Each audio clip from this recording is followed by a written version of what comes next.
Hope everyone is having a wonderful Wednesday evening. We've got some activity headed our way in the weather center. A lot of wind with one of the cold fronts we're expecting, and we've got the coldest air of the season so far headed our way early next week. So I'm Alan Holt, meteorologist here at KIII TV. We're going to talk about how these fronts move in, some of the impacts, and how cold the temperatures go and for how long they will be cold. So a lot of questions I know we're going to be trying to address here over the course of this Facebook Live. Right now, the time is 8:35. Again, it's Wednesday, January the 10th. So if you're watching this at another time, then it's not live anymore. And if you had a question or something like that, may not get addressed right away. I know there will be a lot, and I'm going to try to answer all of them through the duration of this Facebook Live. So we'll get right to the maps here. And tonight, we're going to start out tonight with some areas of fog. Right now, it's not foggy. Temperatures are in the low 60s. Again, right now, it's a little after 8:30. We're expecting temperatures to be fairly mild overnight. We'll be in the mid-50s by tomorrow morning, but we are looking at some fog development as the winds lighten up around 5 miles per hour. They'll be out of the south, and that southerly breeze is going to give us a little bit more humidity, and it'll be light enough to allow some of that fog formation to take place as temperatures cool down into the middle 50s. So rising humidity overnight, relaxing winds, temperatures cooling, and we're likely going to have some areas of fog tomorrow morning. And some of these areas are going to be dense pockets of fog. So if you have travel plans, especially in rural areas, you're going from town to town, roads that don't have street lights to help with the visibility, just take it slow. You want to not be right on another vehicle. Fog's down to 1/4 of a mile or less, it's considered dense. And that's when it becomes pretty hazardous. So just take your time, be vigilant of what you're seeing around you. And one more tip about dense fog: you don't want to be driving around with your high beams on, because high beams, it's kind of counterintuitive. It makes your visibility go down because you're reflecting all that light back to you in the fog, and it makes it harder for others to see around you. So it's the low beam regular lights that you want to use when we've got thick fog and you're driving around in it. Tomorrow, after that fog disperses, that'll happen around 9 or 10 o'clock. Temperatures in the mid-50s early in the morning. They're going to bounce up into the middle and maybe upper 70s in the afternoon tomorrow. And the winds, didn't want to show that. The winds will be, that's what's on our program, right? ESPN programming right now. The winds are going to be fairly gusty tomorrow, and these winds could gust up to around 35 miles per hour. So mid to upper 70s for us tomorrow. And the winds are going to be on the breezy side. So a little more humidity, milder, a blend of sun and clouds for tomorrow afternoon. And Thursday night into Friday morning, this is when our next cold front comes in. This front is not going to be a strong one with respect to temperatures, but it will be very strong with respect to how strong the winds will be behind it. It's going to be one of these fronts that the winds will be high, even for our standards. So it's going to be kind of similar to the one that came in a few days ago, where we had that little shower activity, thunderstorm activity in Flower Bluff, and some very strong winds came in behind it. This one looks drier. There may be some isolated stuff. This is 3 o'clock in the morning on Friday, so pre-dawn arrival. But the wind behind this is going to be the key note, the takeaway from what this front does to our weather. I think we'll get down into the 50s on Friday morning behind it, but at this point, 7 o'clock Friday morning, winds will be anywhere sustained between 20 and 35 miles per hour. And I think on Friday morning, we are looking at gusts potentially up to around 50 or 55 miles per hour. So we're looking at some hardy winds. That's enough to cause some damage. You know, trees, if they're not really rooted well or they're weak or they're dying, those might be susceptible to a stronger wind gust. And we might see an isolated power outage given the strength of the winds. That's low-end tropical storm force for some perspective on how strong those winds are going to be. Temperatures behind the front Friday afternoon, mid-60s, so it's not going to be all that cold. Again, the headline with this front coming in on Friday is the very strong winds that will be associated with it. This is how we see it here. There is going to be a risk for some power outages with a 55 mile per hour isolated wind gust in there. And one other note about Friday, given the wind out of the northwest, it's going to drop the humidity significantly. Again, the humidity rises a little bit Thursday. These winds come in Friday and take all that humidity away. So with the strength of the wind and how dry those winds will be, the fire weather risk is also going to be elevated heading into Friday in the daytime hours. So Friday is going to be windy. It's not going to be all that cold, but it is going to be an impactful system given how much wind will be behind that front. Our LexCam's looking a little blurry tonight on a Wednesday, 8:41. Again, it's 61 degrees outside right now in Corpus Christi, southeast wind at 9 miles per hour. And we've had a few clouds passing through the region today. These are mid to higher altitude clouds. That'll continue tonight, just kind of streaming over top of us. And we're going to be watching farther to the north and west for Friday's system. You see up in Idaho, the Oregon area, there's a little swirl in the water vapor imagery. That's where our energy is that's going to be responsible for dropping this front in on Friday morning before the sun comes up. So Thursday, again, a little milder, more humidity. Friday, though, the front, 3 o'clock in the morning, comes in, and we'll see those temperatures drop a little bit behind it. Again, that isolated rain chance, a better chance for rain, more so between the Dallas and Houston area. That's where we might see some thunderstorms too. But this front brings the wind with it. I think generally 40 to 50 on the wind speeds, but there could be some isolated gusts in there up to around 55 miles per hour. And that's what I think could, you know, maybe knock a tree down onto a power line and cause those isolated power outages. So that's Friday. For the weekend, it's going to be beautiful. We're going to catch a sunny delight here on Saturday. And I'm urging people, given this Arctic air mass that's going to be heading our way, I'm urging people to use the weekend to complete your home preps ahead of the freezing weather that we're going to get here. Saturday looks great. I'm probably going to golf on Saturday. It's going to be beautiful, twofold, because it's so nice. And then the other thing is that a lot of next week is going to be cold. So Sunday also looks mild. I think we'll be in the 70s here on Sunday. And this is where the forecast, in my opinion, gets kind of convoluted when you're looking at just the high and low temperature for a given day. So I'll explain what I mean by that. And this cold front looks like it's going to come in Sunday night into Monday morning, probably before the sun comes up, maybe just a little bit after midnight on the timing of this thing. So this is 11 o'clock Sunday night.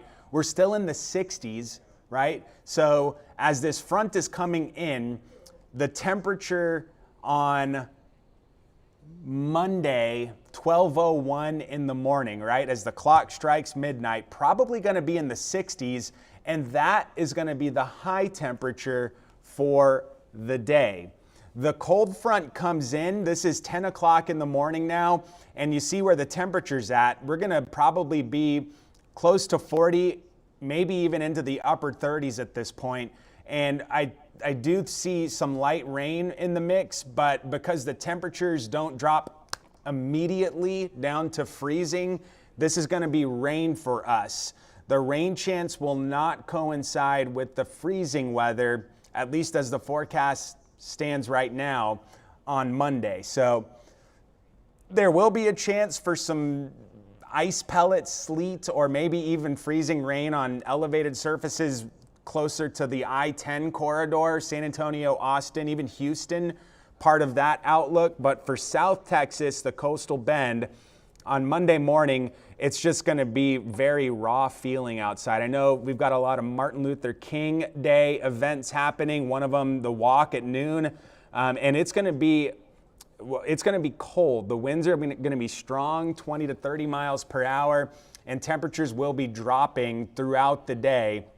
This is just afternoon, upper 30s. Wind chill is going to be in the 20s at this point. Still some light rain possible.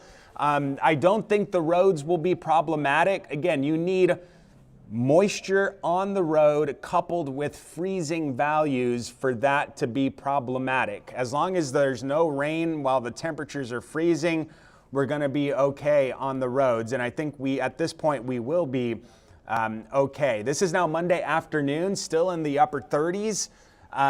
It's going to be cold. This will be about the last of any rain opportunity we see. I think the best chance will be in the morning, but the afternoon, there may be a few very cold sprinkles out there. And then the real cold stuff invades South Texas overnight. This is now into Tuesday morning. And this is where I think we've got the hard freeze coming for a lot of the coastal bend. Hard freeze meaning temperatures down to 28 or under for an extended period of time, freezing.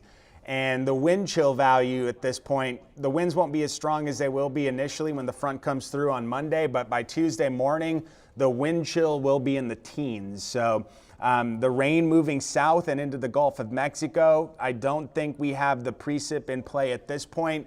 And I will also say that we also don't have the best data on this. The higher resolution stuff will start to come in tomorrow for what to expect with this front. So I'm going to scroll back really quick on this because I want to make a point about how this all unfolds. I'm going to speed through this. This is the Friday morning front, the windy Friday afternoon. This is the sunny delight Saturday with the Arctic air approaching now. And here we are into Sunday, right? I wanted to make this point about the temperature because into the midnight hour, it's possible we're close to 60. That's the high. Monday morning, we're going to be in the low 40s, maybe upper 30s. And as we head toward the nighttime hours of Monday, so like maybe 11:59, right? Monday night, that's when the low temperature comes in, which will likely be below freezing for Monday. So the high Monday happening just after midnight in the 60s, the low on Monday freezing, maybe a little lower, happening at 11:59 at night. That low on Monday will not come on Monday morning. And I think on the apps and stuff, you'll see things like that. You'll see freezing on Monday, and most people think that's the morning low, but that's going to come, in my opinion, with the current data right now, that freezing value comes in on Monday night. So it's kind of confusing when you're looking at just your app and you have the high and low for the day, but that's how I foresee the temperatures playing out. Now we're into Tuesday morning, and there's that hard freeze coming in. These are the trends on what we're seeing right now. This is with today's information. Again, the higher res stuff coming in tomorrow, but the timing looks like it'll be pre-dawn on Martin Luther King Day, Monday. That is January the 15th, and temperatures will be dropping throughout the day. So very plausible that we're in the 40s by sunrise, upper 30s by noon. Maybe we get a few degrees of warmth, 42 or something like that in the afternoon on Monday. And then the temperatures dive into that freezing realm Monday night into Tuesday morning, which I think we're going to be in the 20s at this point in Corpus Christi with wind chill values in the teens. And then the shower activity, that's going to come Monday morning before the coldest air comes in. I will say, for transparency's sake, there are some outlier forecast models that are a lot colder than this. Some bring us into the teens. I'm not ready to take that bite yet. I'm going to wait till the higher resolution stuff starts to come in. But this is where we are as of right now on Wednesday, the 10th of January. So we still have several days to refine this. These are, I think, plausible ranges to expect on the temperatures. So the islands right now, I think, are in a spot to where we could see a light freeze, maybe 30, 31, 32 for a couple of hours into Tuesday morning.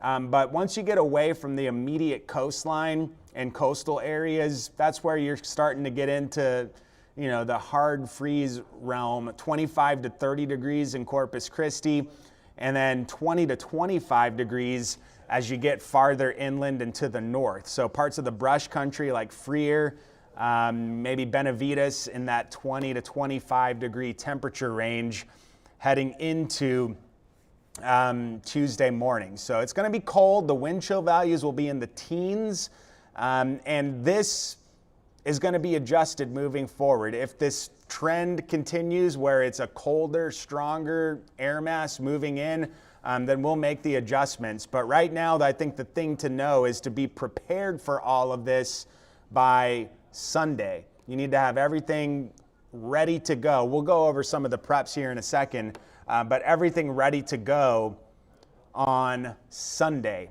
By Sunday, have all your freeze preps ready to go. This is showing a timeline of the temperature. That's that white line. And then the bottom shows you with respect to time. And I think that we could see freezing temperatures before midnight, Monday night into Tuesday, and those could last through Tuesday morning. So I think that an 8 to 12 hour freeze is on the table right now on Monday night into Tuesday morning, given the current data. So an 8 to 12 hour freeze on Monday night into Tuesday morning, and another light freeze still possible Tuesday night into Wednesday morning, and we'll be adjusting that one as well. But those are going to be the two coldest time frames in terms of freezing possibility.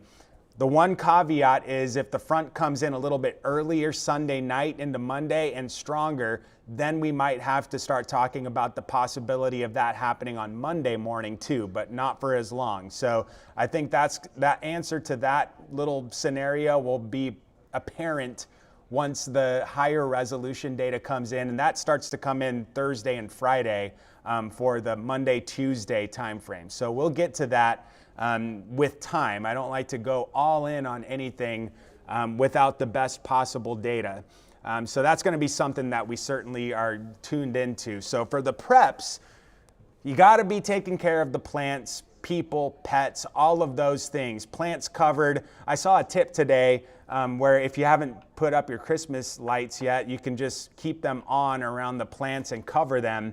That's a smart thing. And then the pets need to have shelter with heat source or inside. Those are really all you need to be doing with that stuff. But there's a more nuanced P out there, and it's the pipes, right? So we've got a lot of different type of structure here, dwellings that people live in. We've got apartments, you've got pier and beam homes, you've got foundation homes. There's a lot of different type of structure.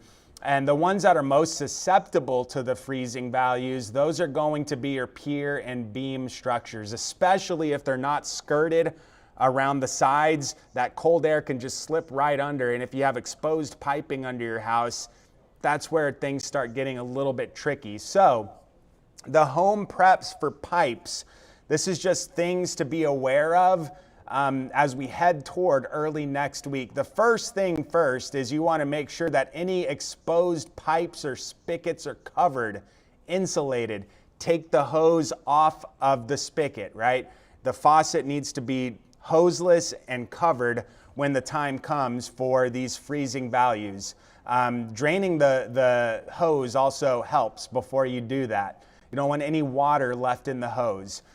So The faucet dripping, was meeting with the water department about this, and they were talking about something kind of interesting after the last few freezing episodes, and that a lot of water departments around Texas, specifically San Antonio, Houston area, with the last freezes, everybody was dripping all of their faucets, and it was more of a stream than a slow drip. So when I was meeting with the water department here, they were saying that a big initiative is to make sure that we understand that it only takes a slow drip from just one of your faucets.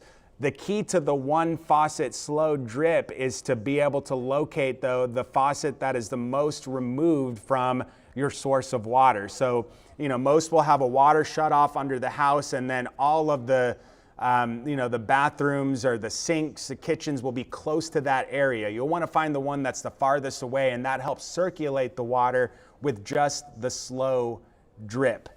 So that's a tip that I wasn't really aware of before meeting with them. That's something that we're talking about now, slow dripping just one faucet. Also opening cabinets up. If you're going to be home, your heater's going to be on, I hope, and that warmer air pressing up against a pipe in your house will help keep it more insulated with access to that warmer air.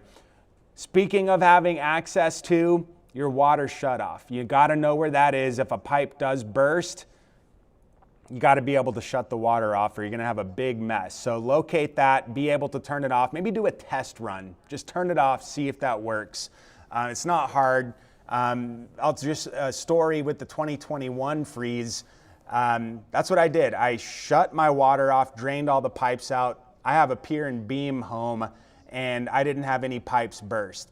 That was the safest way to guarantee no problems like that. And me and my wife stayed at a friend's house while all that was happening because we didn't have power and they did, and that's how that all came about. But, thinking of stuff like that, if you're going to be out of town, you'll be out of town maybe for the long weekend, extending it to Tuesday, so you're gone Monday and Tuesday.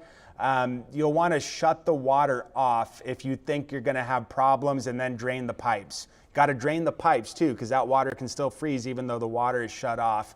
If you have a pool, make sure that is checked and ready to go. If it's not winterized, just make sure that you're aware of your pool linings, things like that. And then if you got a sprinkler system, make sure that is also drained, because those pipes, especially the exposed ones, can freeze. We're not going to see freezing underground. That won't be a problem. But if it's an exposed pipe, that's the thing that you want to be checking and making sure you have insulated, covered, etc. So this is just a recap now. Before we start talking about this, wanted to make sure that I'm trying to just be as relatable as possible with the strength and the freeze that we're about to get. So comparing it to 2021, that's the one where everything went haywire and the power grid went down and all that. We're nowhere near the level that freeze was. And there's many reasons. One, it's not going to be as cold, and it will not be as cold for as long. That was like a week-long thing with 3 days where it was brutally cold.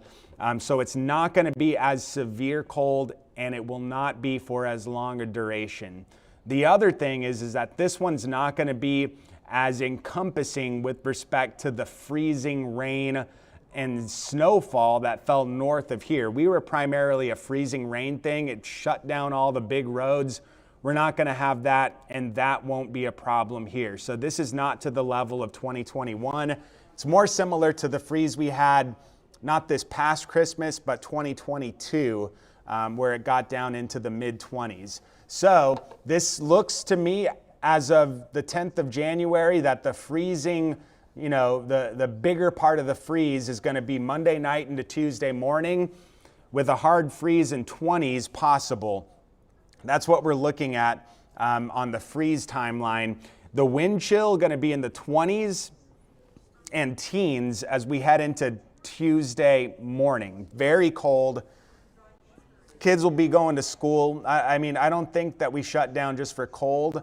It's got to be a hazardous drive. That's where I think problems happen. So kids will need to be bundled up. It's going to be very cold. And you need to be completing all your freeze preps by Sunday. That's the best way to be prepared in the event that this is a little bit stronger and the freezing values come in a little bit earlier. So have your preps taken care of by Sunday. That's your homework freeze prep deadline. Have them done by Sunday. Not everyone's pipe is going to have a problem. These are going to be isolated events. For slab homes, for example, pipes that aren't exposed, slab homes can handle, foundation homes can handle much more cold than the pier and beam counterparts because most of the piping is under the slab, right? So those pipes are a lot more insulated. It's the exposed exterior pipes for the foundational homes.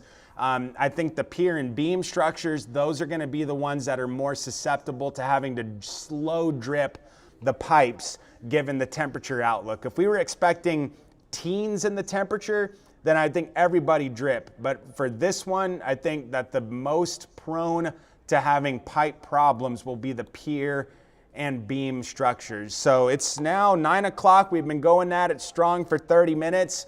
We'll wrap it up with the 7-day forecast here, just a little recap on what our thoughts are. And Friday, I keep saying to our news staff, let's not overlook Friday because yes, it looks nice, mid-60s, sunny. You think it would be a great day of weather, but the wind is going to be howling on Friday. It's going to be gusting to, I think it could gust over 50 miles per hour out of the northwest on Friday. If not that, then for sure 40 to 50 mile per hour gusts on Friday with 20 to 35 sustained. So Friday is going to be windy. The winds drop off significantly into Saturday. That's why it's a sunny delight, 68, much more manageable wind, 5 to 15. Mild again on Sunday, and then Sunday night, that's when the Arctic air arrives. And temperatures, see, I've got the 7-day here. This is me trying to just express what the morning and afternoon temperature will look like. But technically on Monday, the high will likely be in the 60s right after midnight, so 12:01 Monday morning, and the low will likely be at or below freezing, but that low won't come in till Monday late at night. So I think most of the day is going to be around 40 for the daytime hours, if not into the upper 30s as the day goes on. Gusty winds 20 to 30, gusts higher than that, 30 to 40. Another light freeze possible on Wednesday morning, and then we kind of start to get milder on Wednesday and Thursday. So I hope this was helpful. Again, it is a little after 9 o'clock on January the 10th, and we will be with y'all the whole way through. Carly in the morning, Faith on the weekend mornings, Kristen on the weekend nights, and then I'll be with y'all on the weekday nights with continuous coverage. We're all on this. We've got a good handle on it. And the number one goal is to just make sure people are prepared and ready for this Arctic air that will be heading our way. Okay, that wraps it up. We'll see y'all at 10 o'clock, I hope. And y'all stay safe. Enjoy these sunny delights we've got coming in. One on Saturday is going to be real nice, and then we're ready for the Arctic air.